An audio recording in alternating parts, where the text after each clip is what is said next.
बिस्मिल्लाहिर्रहमानिर्रहीम। अज़ीज़ तलबा, तिजारती जोग्राफ़िया आई काम पार्ट 2 की पिछली वीडियो में मैंने आपको तिजारती जोग्राफ़िया का निसाब, उसका पेपर पैटर्न और तिजारती जोग्राफ़िया के नंबरों के बारे में बताया था। तो आज से हमारा पहला लेक्चर स्टार्ट होगा, जिसमें हम देखेंगे कि जोग्राफ़िया क्या है, इल्म जोग्राफ़िया की तारीफ़ क्या है, मुआशी जोग्राफ़िया की क्या तारीफ़ है और मुआशी व तिजारती जोग्राफ़िया की वुसअत और इसका दायरा कार क्या है। तो चलते हैं आज के हमारे टॉपिक की तरफ, जोग्राफ़िया का मतलब। लफ्ज़ जोग्राफ़िया या जियोग्राफ़ी दो यूनानी अल्फाज से मिलकर बना है।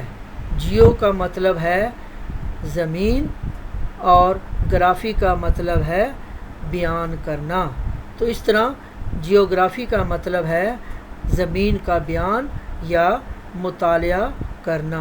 चूँकि यूनान की तारीख़ बहुत पुरानी है और यूनानियों के नज़दीक इंसान और ज़मीन का बहुत गहरा ताल्लुक़ है, तो इसलिए जोग्राफ़िया जो है इसमें हम ज़मीन और उसके बयान के बारे में पढ़ेंगे। इल्म जोग्राफ़िया की तारीफ़ के सिलसिला में सबसे आसान तारीफ़ ये की जा सकती है कि जोग्राफ़िया वो इल्म है जिसमें ज़मीन और उसके गिरदो नवा का मुतालिया किया जाता है। इल्म जोग्राफ़िया में ज़मीन के अलावा उसके इर्द गिर्द के माहौल को देखा जाता है, चूँकि ज़मीन पर सबसे अहम इंसान है और इंसान ही की वजह से ज़मीन और उसके इर्द गिर्द के माहौल की मुतालिया की ज़रूरत पेश आई।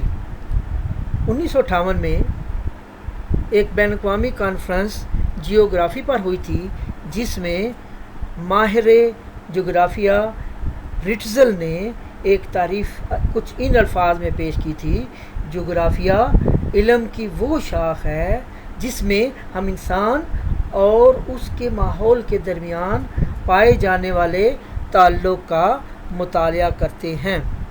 इल्म जोग्राफ़िया में हम ये देखते हैं कि ज़मीन का मुतालिया बतौर इंसानी मस्कन कैसे किया जाता है, इंसान कैसे ज़मीन पर रहता है, क्या क्या मुआशी सरगर्मियाँ करता है। इंसान और कुदरती माहौल का बहुत गहरा ताल्लुक़ है। तो मुआशी जोग्राफ़िया वो इल्म है जिसमें इंसानी जदोजहद जो वो इस ज़मीन पर करता है उसके जोग्राफ़ियाई माहौल पर क्या असरात होते हैं। तो मुआशी जोग्राफ़िया जो है ये इंसान के मुआशी मशागल को बयान करता है। इल्म जोग्राफ़िया की दो शाखें हैं। नंबर 1 तबई जोग्राफ़िया, नंबर 2 इंसानी जोग्राफ़िया। तबई जोग्राफ़िया में या कुदरती जोग्राफ़िया में हम ये देखेंगे कि अल्लाह ताला ने इस ज़मीन पर कौन कौन सी ख़ुसूसियात और अशिया रखी हैं। चूँकि सब जानते हैं कि ज़मीन पर 3 हिस्से पानी है और 1 हिस्सा खुश्की है। तो ज़मीन पर अल्लाह ताला ने खुश्की पर कौन कौन सी चीज़ें इंसान को दी हैं, उसमें पहाड़, दरिया, समुंदर और उस पर जो है जंगलात और दीगर इंसानी हयात वहाँ पे कौन कौन सी है। समुंदर के अंदर अल्लाह ताला ने कौन कौन से ख़जाने दफन किए हैं। तो तबई जोग्राफ़िया या कुदरती जोग्राफ़िया में हम वो चीज़ें देखेंगे कि जो अल्लाह ताला ने कुदरती तौर पर इस ज़मीन पर रखी हैं। इंसानी जोग्राफ़िया में हम ये देखते हैं कि ज़मीन पर इंसान जो रह रहा है वो कौन कौन सी मुआशी सरगर्मियाँ कर रहा है। उसके साथ इंसान का तारीख़ी जोग्राफ़िया कौन सा है, इंसान का सियासी जोग्राफ़िया कौन सा है, इंसान का रियाज़ियाती जोग्राफ़िया कौन सा है, इंसान का सकाफ़ती जोग्राफ़िया कौन सा है, इंसान का नस्लों का जोग्राफ़िया कौन सा है, और इंसान ने अपनी मेहनत से इस ज़मीन पर क्या क्या तब्दीलियाँ लाई हैं। घर बनाता है, घर से गांव बनाता है, शहर बनते हैं, انسان جو ہے دفاتر بناتا ہے، اپنے کاروبار کرتا ہے، سڑکیں بناتا ہے، ذرائع مواصلات بناتا ہے، انسان بندرگاہیں بناتا ہے، انسان جو ہے اس زمین پر فیکٹریاں لگاتا ہے، اور انسان جو ہے زمین کھود کر معدنیات تلاش کرتا ہے۔ تو یہ تمام چیزیں انسانی جغرافیہ میں آتی ہیں، جو ہم تفصیلاً آگے چل کر پڑھیں گے۔ انسانی جغرافیہ کی سب سے اہم شاخ ہے معاشی جغرافیہ۔ معاشی جغرافیہ میں ہم یہ دیکھتے ہیں کہ انسان جو ہے وہ معاشی طور پر اس دنیا میں کیسے زندگی گزار رہا ہے۔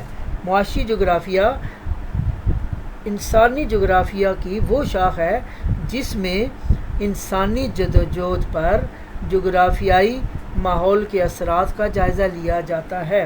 اس کے علاوہ ہم دیکھتے ہیں کہ معاشی جغرافیہ علم جغرافیہ میں انسان کے معاشی مشاغل کون سی ہیں، وہ اپنی روزی کمانے کے لیے، اپنی دولت کمانے کے لیے کون کون سی سرگرمیاں کرتا ہے، کون سی معاشی سرگرمیاں ہیں جو انسان جو ہے اس دنیا پر رہ کر کرتا ہے۔ جیسا کہ آپ نے پچھلے سال اصول معاشیات میں انسانی معاشی سرگرمیاں پڑھی تھی، ان کا گہرا تعلق معاشی جغرافیہ سے ہے۔ تو ہم معاشی جغرافیہ میں یہ دیکھیں گے کہ انسانی سرگرمیاں کون کون سی ہیں جن کا تعلق معاش سے ہے، اور آئندہ چل کے ہم انسانی معاشی سرگرمیاں تفصیلاً پڑھیں گے۔ تو معاشی جغرافیہ کی تعریف اگر دیکھی جائے تو معاشی جغرافیہ انسانی جغرافیہ کی وہ شاخ ہے جس میں انسان کی معاشی سرگرمیوں کا جائزہ قدرتی وسائل کے حوالے سے کیا جاتا ہے، اور اس چیز کا جائزہ لیتے ہیں کہ قدرتی وسائل انسان کی زندگی گزارنے میں کس طرح مددگار ثابت ہوتے ہیں۔ تجارتی جغرافیہ میں ایک طرف تو دنیا کے مختلف حصوں کے قدرتی وسائل کا جائزہ لیا جاتا ہے، اور دوسری طرف اس چیز کو دیکھتے ہیں کہ یہ وسائل انسان کی فلاح و بہبود کے لیے کس طرح استعمال کیے جاتے ہیں۔ معاشی و تجارتی جغرافیہ کی وسعت اور دائرہ کار، یعنی کہ اس میں ہم کیا کیا چیزیں پڑھیں گے جو اس مضمون کے دائرہ کار میں سب سے پہلے ہم اس میں دیکھیں گے کہ انسان چونکہ شروع میں غاروں میں رہتا تھا، اور پھر اس نے ترقی کی اور زمینی وسائل کی طرف آ گیا، زرعی وسائل کی طرف آ گیا، تو انسان جو ہے اس نے زراعت میں کیسے ترقی کی، اور اس وقت دنیا میں زراعت کے کون کون سے وسائل ہیں، کون سی فصلیں پیدا کی جا رہی ہیں، کون سی دیگر زرعی اجناس جو زمین سے کاشتکاری کے ذریعے پیدا کی جا رہی ہیں۔ اس میں ہم یہ بھی دیکھیں گے کہ معدنیات زمین کے اندر کون سی ہیں، اور کن کن ممالک میں معدنی ذخائر کون کون سی ہیں۔ انسانی وسائل دیکھے جائیں گے کہ انسان جو ہے معاشی انسان جو دنیا میں کام کرتے ہیں وہ کہاں پہ اور کیسے دستیاب ہیں۔ چونکہ انسان جو ہے کوشش کرتا ہے اس کو معاشی ضروریات گھر کے نزدیک پوری ہوں، اگر وہ اپنے گھر سے دور جاتا ہے تو وہ کس وجوہات کی بنا پر جاتا ہے، کن مجبوریوں کی بنا پر جاتا ہے، اور انسانی وسائل کا بہتر استعمال کیسے کیا جاتا ہے۔ اس میں ہم یہ بھی دیکھیں گے کہ جنگلاتی وسائل کون کون سے ہیں، جیسے کہ امیزون کے جنگلات ہیں، پوری دنیا کو اس کی آکسیجن کا 20% دیتے ہیں، اور انسانی ضروریات جنگلات سے کون کون سی پوری ہوتی ہیں۔ جنگلات میں لکڑی، جنگلات میں دیگر جو ضروریات ہیں وہ کیسے پوری ہو رہی ہیں۔ جنگلات کے اندر جو حیات رہ رہی ہے، جو جنگلات کے اندر جو جانور رہ رہے ہیں، انسان کے لیے وہ کیسے فائدہ مند ثابت ہو سکتے ہیں۔ اس کے بعد صنعتی وسائل دیکھیں گے۔ صنعتی وسائل میں دنیا میں کون کون سی صنعتیں ہیں اور انہوں نے کیسے ترقی کی ہے، صنعتی وسائل کون کون سی ہیں، صنعت سے انسان کی کون سی ضروریات پوری کی جا رہی ہیں۔ اس کے بعد ہم چونکہ زمین پر 3 حصے پانی ہیں تو بڑی اہم جو ہے ہمارے سمندری وسائل ہیں۔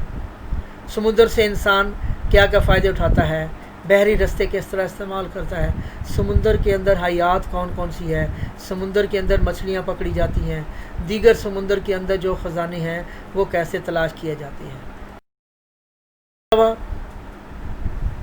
जोग्राफिया में हम मंडियों के बारे में मालूमात हासिल करते हैं कि हम जो अपनी ज़री अजनास पैदा करते हैं, जो सनती अजनास पैदा करते हैं, जो मादनियात हैं, उसको किन मंडियों में फ़रोख्त किया जा सकता है और किन मंडियों से ख़रीदा जा सकता है।